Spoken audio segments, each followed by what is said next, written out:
Afinal de contas, o Soteldo merecia ou não merecia cartão amarelo por ter feito este lance que, se você não viu, eu mostro para você a imagem. Segundo tempo, o jogo estava 3-1 para o Santos.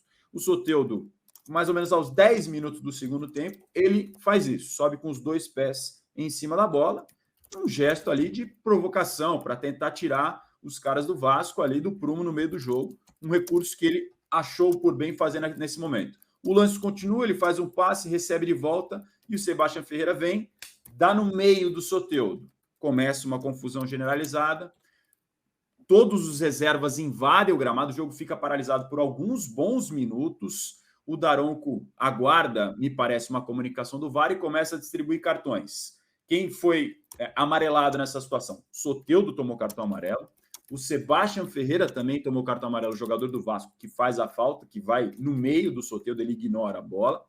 O Lucas Lima e o Medel, o Lucas Lima do Santos e o Medel do Vasco foram expulsos.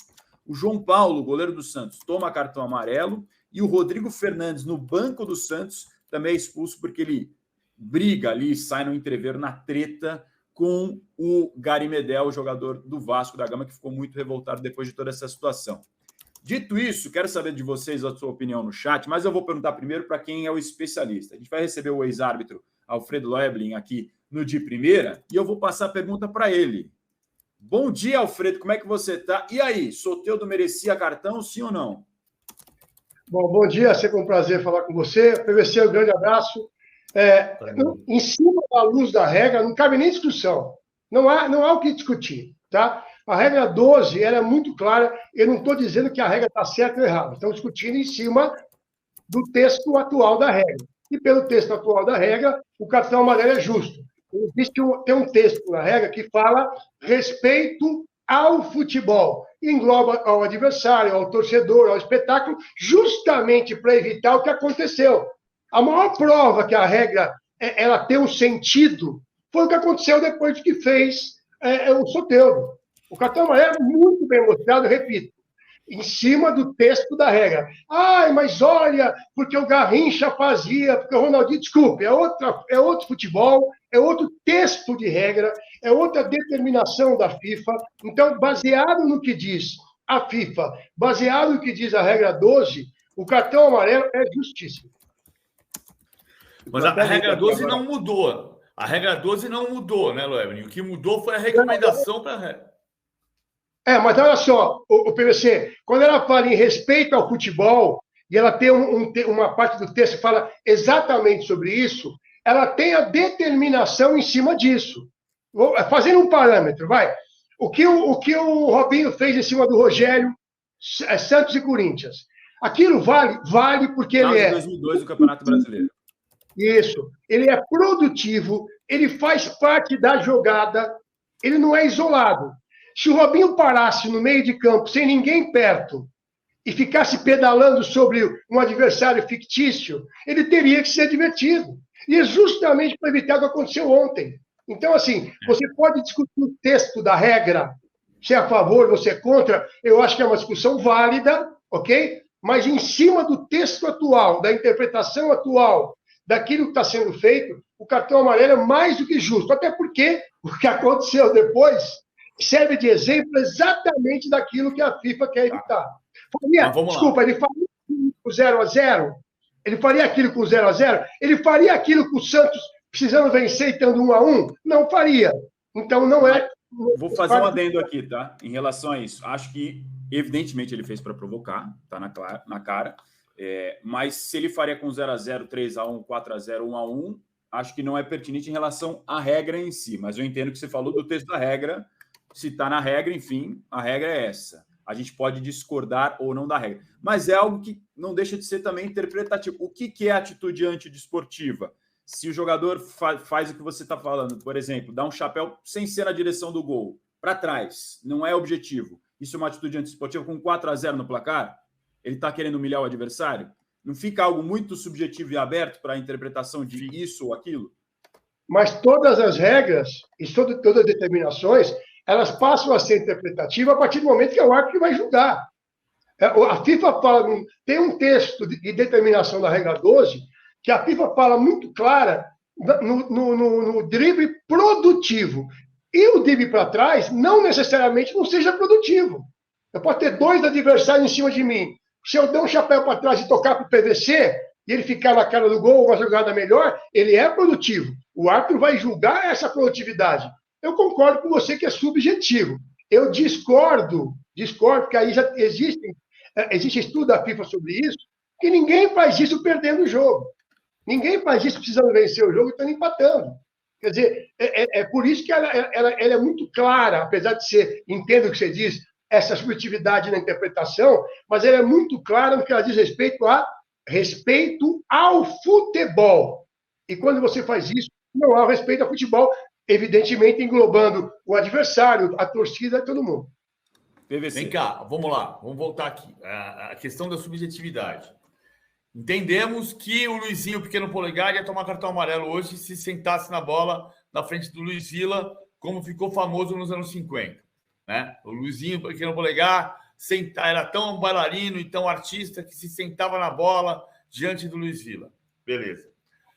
Há alguns lances que a gente vão cair na questão da subjetividade. Por exemplo, em 2002, o Leonardo da Silva deu um cartão para um jogador chamado Jabá, num Coritiba 4 do Santos 2, no Couto Pereira, porque o Jabá passa o pé por cima da bola 3, 4 vezes. Ele não pisou na bola, ele passou o pé por cima da bola antes de tentar dar o drible. Não avançou com o drible, tomou cartão amarelo antes e o Gaciba deu... O Gaciba já se manifestou algumas vezes dizendo que foi um erro da carreira dele. Foi. Concordo. Foi, não tenha dúvida disso. Até porque em 2002, PVC, o texto não era igual de 2023, tá? Isso é muito importante. Nós temos uma mudança nessa interpretação do texto e nessa determinação. E olha que interessante, você falou do Luizinho Pequeno Polegar, ok? Que ele não poderia, mas se o Garrincha fizesse o que fez hoje, ele jamais receberia um cartão amarelo. Porque os dribles do Garrincha sempre foram o quê? Progressivos. Mesmo quando ele é... Oi? Desculpe. Em direção ao gol. Em direção à efetivação da jogada. Não necessariamente em direção ao gol. Você teve vários dribles do Garrincha. Em direção ao ataque. Mas que foram... o problema é que a palavra progressista... Eu ouvi ontem alguns comentários e há um equívoco. Não é que para ser progressista ele tem que ser em direção ao gol. Para ser progressista, ele tem que gerar ou dar continuidade a uma jogada. E não necessariamente isso é em direção ao gol. Então, assim, você pode... jogada, né? Concorda comigo ou não? Sim, eu acho que a palavra mais certa é progressivo. A jogada progressiva em direção ao ataque, ou em direção a criar uma jogada de ataque. Então, é entendido. Eu vou te dar outro exemplo subjetivo, tá? Outro exemplo que cai na subjetividade, mas acho que ajuda a entender. Embora 2 lances que deram briga. Em 2000, em 99, o lance do Edilson, que faz as embaixadinhas e inicia a grande confusão no Morumbi. No ano seguinte, em 2000, Palmeiras 2, Corinthians 2, Corinthians campeão paulista em 99. No ano seguinte, no Maracanã, o Pedrinho faz uma sequência de embaixadas, o Juan vem para dar uma pancada nele, começa uma briga no Maracanã de menor proporção, mas o Pedrinho faz as embaixadas indo em direção ao ataque. É diferente do Edilson? Não tenha nem dúvida. Não há nem comparação. Lembra do Foca? O que o Foca fazia? Ele botava a bola na cabeça... Cruzeiro. Isso, Cruzeiro. E ele ia para cima. Eu lembro de um jogo, acho que foi contra o Atlético. Se não me engano, foi o Coelho. Ele tomou... Foi pênalti, eu acho. Eu acho que foi o Coelho. Mas foi uma pancada violenta porque ele estava indo para cima. Não há um problema. A FIFA não quer tirar o poder do drible, como estão dizendo. Ela não quer tirar a beleza do futebol, como estão dizendo. O que ela quer é preservar o futebol. Então, eu concordo 100% com PVC. Eu lembro do lance do Pedrinho. Ele é diferente do lance do Edilson, que é 100% provocativo e que é mais um exemplo do que a FIFA quer evitar. Nós queremos evitar, quando digo nós, eu me dou o direito, deixando de lado a modéstia, porque até hoje eu recebo as coisas da FIFA, nós queremos evitar a pancadaria. evitar o que foi criado. Então, existem lances e lances. É claro que tem adversário que fica buscando um jeito de justificar uma derrota, quer jogar para a torcida, eu tenho sangue do torcedor, aquela coisa toda, mas não é assim. Por isso que a questão subjetiva, ela passa pela interpretação do árbitro, ok? Daquilo que tem que ser feito ou não. O VAR ontem, isso também é uma coisa importante dizer, o VAR em nenhum momento ele entra na discussão do cartão amarelo do Soteldo. Ele não tem poder para isso, tá? O que o VAR fez ontem foi informar o árbitro, e aí está no protocolo do VAR, aqueles que entraram na confusão e muitas vezes fora do campo visual do árbitro.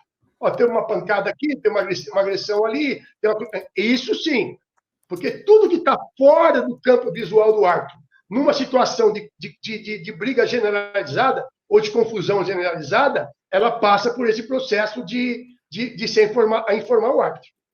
Eu vou pontuar aqui a súmula do jogo para a gente até mostrar o que o Daronco escreveu na súmula. O Anderson Daronco foi o árbitro da partida. Nossa enquete está no ar, você pode votar. Soteldo merecia cartão por subir na bola no Santos e Vasco? Para 35% dos nossos votos, sim. Para 65% está variando, não. Então, 2/3 ao contrário em relação à enquete do acerto do Abel em poupar ou não. A Brunella está com a gente, o Pablo também mandando mensagens, o meu xará, o Marcelo, a Cristal também com a gente.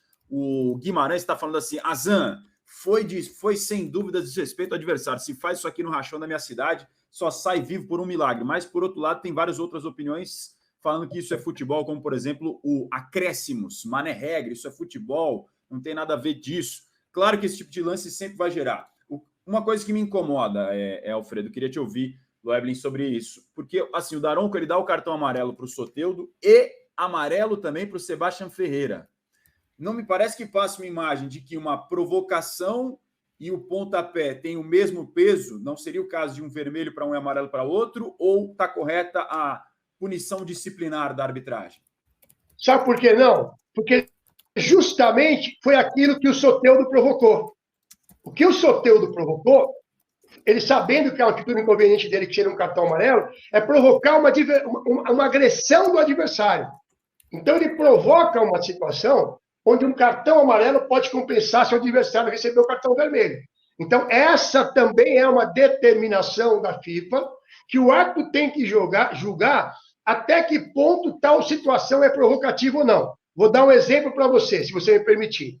Vamos supor que o Gandula, né, começa a tirar sarro de um jogador de forma proposital, né, que o árbitro não viu, o Gandula não, a Gandula faz parte do jogo, mas não está no contexto em si. Vamos pegar um reserva, tá? Eu estou no banco de reserva, estou tirando sarro do meu adversário e tudo mais, até um determinado momento que esse adversário vai chutar a bola com tudo sobre mim no banco de reservas.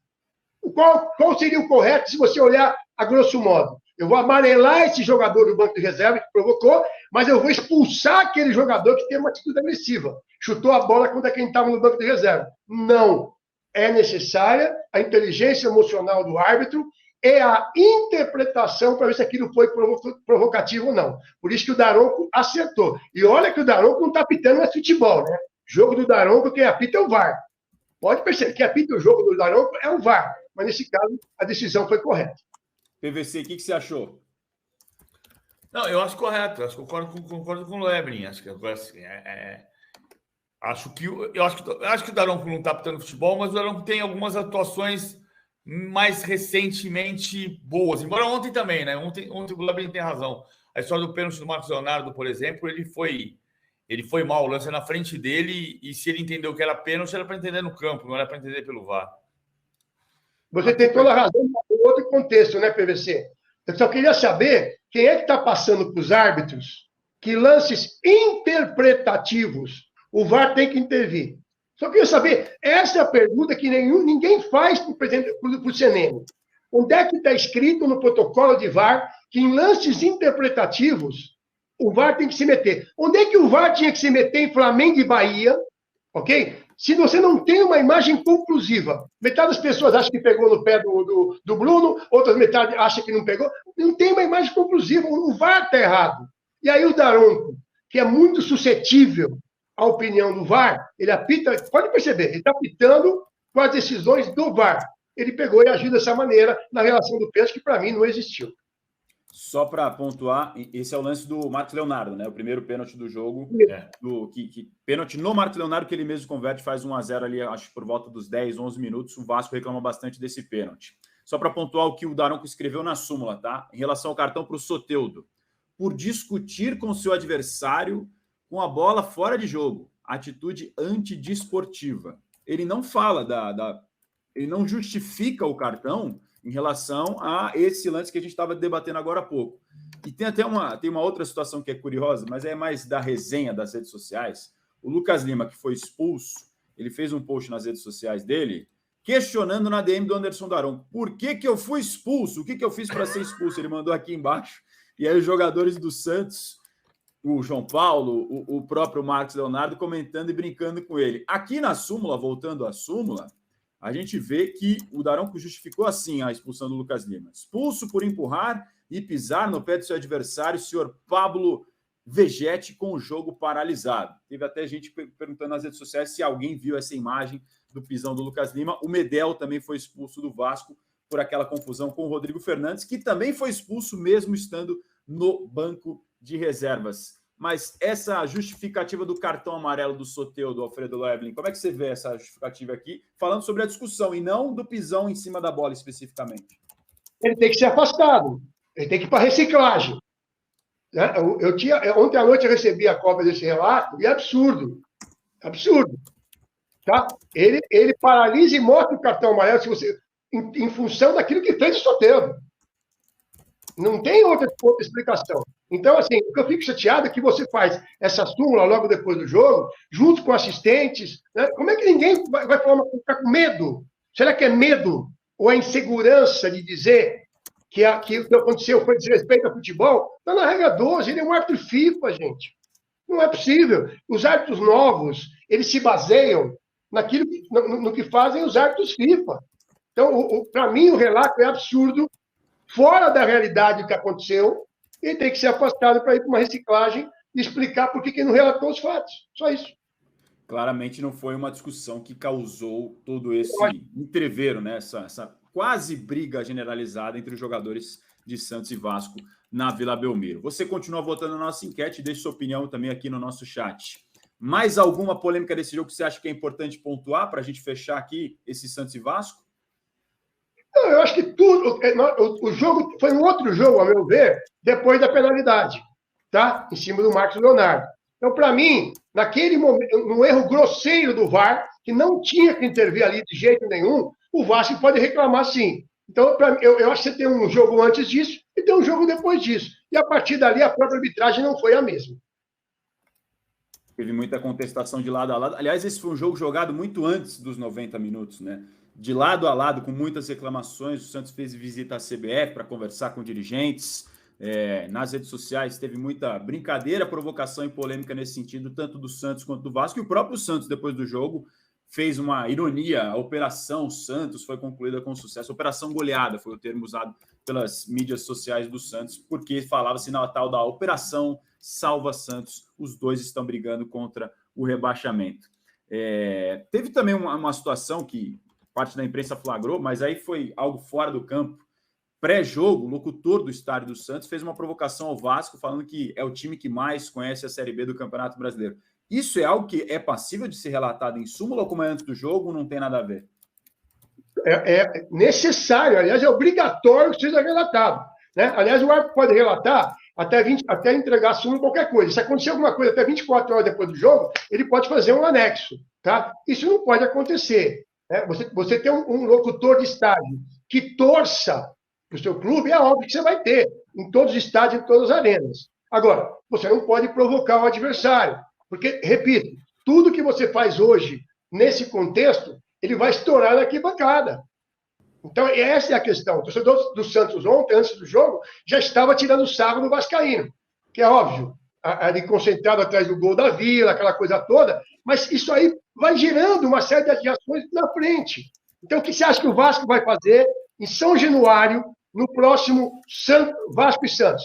Acho que o locutor vai falar, bem-vindo Santos Futebol Clube, clube histórico do futebol. Não, vai arrumar um jeito de provocar. Está errado. Espero que eu vi a súmula que não relatou, mas deveria ter relatado sim. E o delegado do jogo, né, também tem que avisar o árbitro. Olha, aconteceu isso, antes de começar a partida.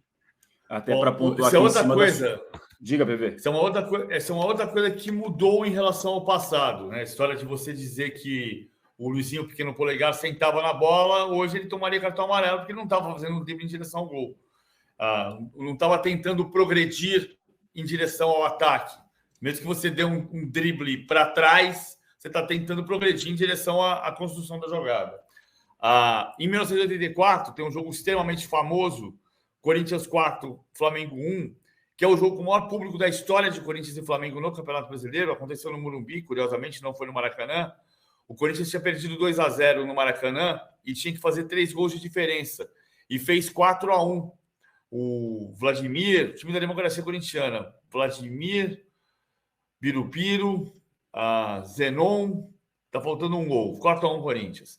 E o placar eletrônico do Morumbi, quando tá 4-1, 40-41 no segundo tempo, escreve próximas partidas. É engraçado que eu não consigo não rir, cara.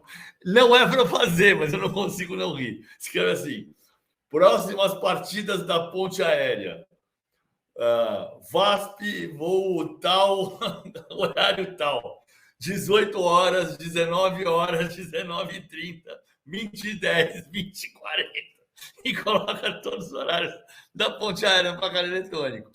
Cara, tá na história do futebol brasileiro isso. E a gente dá risada hoje. Mas, de fato, você pode criar um tumulto generalizado no estádio por causa da provocação. Você tem toda a razão e é por isso que nós temos essas mudanças. Eu discordo de quem fala, isso faz parte do futebol. Não. No futebol de hoje, que é mais profissional, que é um negócio, não faz parte. Quem pode ironizar é um torcedor ironizar o outro. É diferente do que um cara que trabalha no placar eletrônico ficar fazendo, hoje em dia, uma brincadeira dessa, né, PVC? E não é algo que, evidentemente, nesse caso, a gente está vendo, não só na Vila Belmiro, eu vi ontem que eu estava lá, na verdade eu não vi esse momento que ainda não tinha chegado nessa hora, mas eu vi depois o vídeo nas redes sociais. Mas em arenas, a gente tem visto isso acontecer também, de locutores soltarem aquela pimentinha, alguma ou outra, seja num clássico por ter rivalidade ou por algum outro motivo qualquer. São os adventos das novidades, algumas as pessoas concordam, outras nem tanto assim. Você concorda comigo? Diga. Você concorda comigo que ninguém faz isso sem autorização do presidente de clube ou de um diretor? Eu acho difícil tomar uma decisão dessa, né? Lógico. Só da própria cabeça. Quem está errado, mais que o locutor, quem está errado é quem autoriza, né? Desculpa. Aqui na súmula não tem nenhum relato nesse sentido, tá? Ocorrências, observações, motivo de atraso só nos acréscimos, ele está falando sobre substituições e observações eventuais, não houve nada de anormal. É o relato do Daronco na súmula de Santos 4, Vasco 1. Aqui no chat, o chat, claro, fica em polvorosa a galera da resenha da zoação, que é mais zoação, claro, para tirar sarro do seu torcedor amigo rival ou não, depois naquele papo de bar. Alfredo Leblin, muito obrigado pela participação com a gente aqui no De Primeira. Mais uma semana de polêmicas. Quem sabe agora com esse meio de semana a gente espera um pouco mais de tranquilidade nas semifinais da Libertadores e da Sul-Americana. Não, muito obrigado. Sempre um prazer falar com vocês. Para mim é bom, porque quando eu atuava, a polêmica era com o meu nome. Agora eu só lembro a polêmica dos outros. Então é uma maravilha. Uma boa semana a vocês aí. Sempre um prazer estar com vocês.